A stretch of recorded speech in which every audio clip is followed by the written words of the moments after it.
Welcome to கலாஸ் கறிவேல். இன்றைக்கி நம்ம special என்னென்னா மிக்சியில் அரைச்சி எண்ணெயே குடிக்காமல் மொறுன்னு உளுந்து வடை பண்ண போகிறோம்.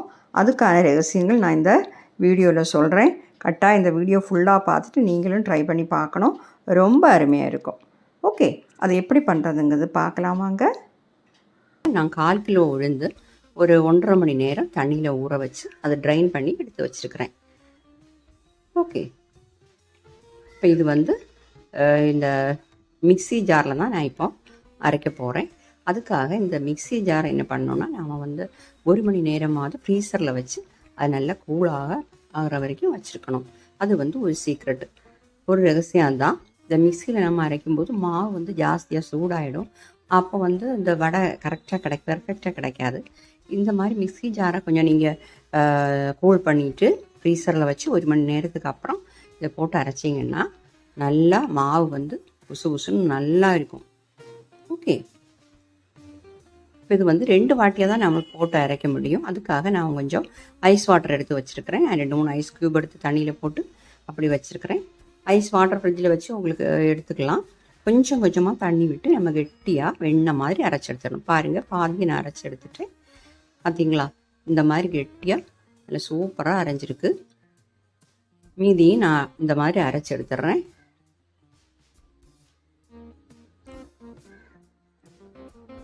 பாருங்கள், அது எல்லாத்தையுமே நான் இந்த மாதிரி அரைச்சி எடுத்துட்டேன். வெண்ணெய் மாதிரி அரைஞ்சிருக்கு பாருங்கள். கொஞ்சம் கொஞ்சமாக தண்ணி விட்டு அரைக்கணும். அதுக்குள்ள ஒரு 4 பச்சை மிளகா இந்த மாதிரி பொடி பொடியாக கட் பண்ணி சேர்க்குறேன். 1 டேபிள் ஸ்பூன் அளவு இஞ்சி பொடி பொடியாக நறுக்கினது, கறிவேப்பிலை கொஞ்சம்,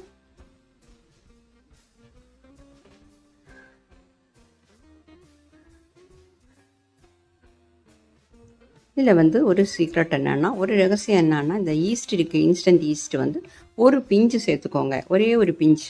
அது உங்கள் கையில் இல்லை, அந்த பால் மாதிரி ஈஸ்ட் தான் இருக்குன்னா அதை 2-3 பால் எடுத்து அதை கொஞ்சமாக தண்ணி விட்டு ஊற வைக்கணும் ஒரு 10-20 நிமிஷம். அப்போ தான் அது சரியாகும். ஓகே, இப்போ இது ஒரு பிஞ்சு போட்டால் போதும். அதையும் போட்டு ஒரு 1/4 டீஸ்பூன் பெருங்காயத்தூள் சேர்த்துக்கலாம். பெருங்காயத்தூள்லாம் நிறைய பேர் சேர்க்குறதில்ல,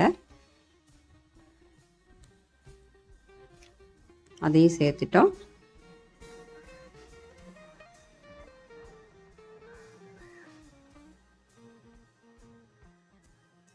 இப்போ நான் அதில் அடுத்தது சேர்க்கக்கூடிய ஒரு ரகசியம் என்னென்னா, 2 டீஸ்பூன் ரவை. நம்ம உப்புமா பண்ணுறதுக்கு வாங்குவோமே ரவை, அதுதான் 2 டீஸ்பூன் சேர்த்துக்கோங்க. இப்போ தேவையான அளவு சால்ட்டு அதையும் சேர்த்துக்கலாம். நல்லா கை வச்சு நல்லாவே மிக்ஸ் பண்ணணும். நம்ம பீட் பண்ணுறது மாதிரி மிக்ஸ் பண்ணணும்.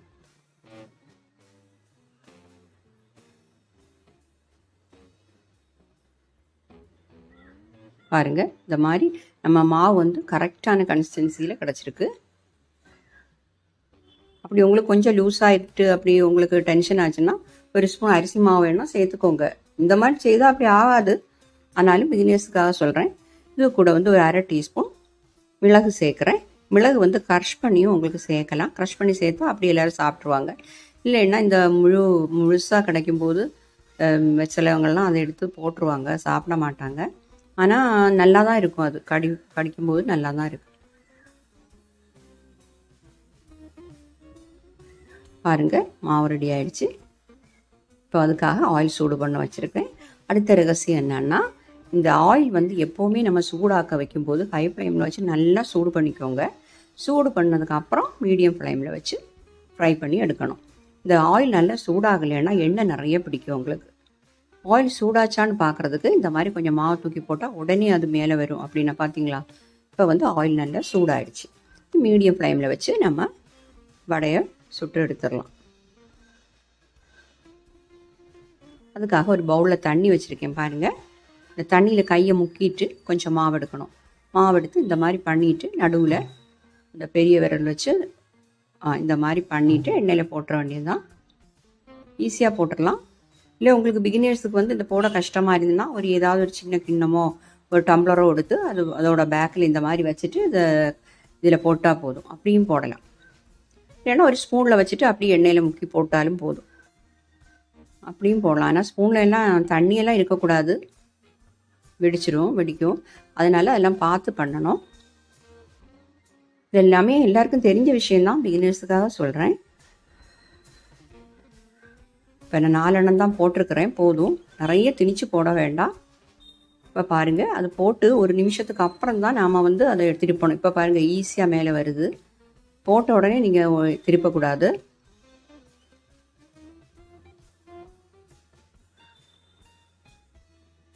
இப்போ நம்ம திருப்பி போட்டுட்டோம். இனி இந்த பபிள்ஸ் எல்லாம் கொஞ்சம் அடங்கினதுக்கப்புறம் நம்ம திருப்பி போடணும். 2-3 வாட்டி திருப்பி போட்டு ஃப்ரை பண்ணி எடுக்கணும். 2 சைடும் கலர் மாறி வரும்.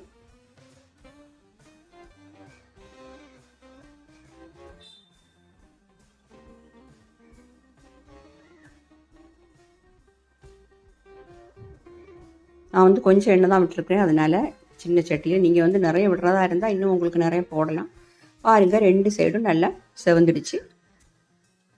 நம்ம வடை ரெடி ஆகிடுச்சு. பபிள்ஸ் எல்லாம் பார்த்தீங்களா, அடங்கிடுச்சு. நல்லா வேக வச்சு நல்லா ஃப்ரை பண்ணி எடுங்க, அப்போ தான் மொறுன்னு இருக்கும். பாருங்கள், சூப்பராக கிடச்சிருக்கு மெதுவடை, உளுந்து வடை. இந்த மாதிரியே நீங்கள் பண்ணுங்கள். நான் சொன்ன சீக்ரெட்டெல்லாம் அதே மாதிரியே ஃபாலோ பண்ணுங்கள். பாருங்கள், ஒன்று எடுத்து பார்க்கலாம். பார்த்தீங்களா, வெளியில் கிறிஸ்பியாகவும் இருக்குது, உள்ளே நல்லா வெந்தும் இருக்கும்.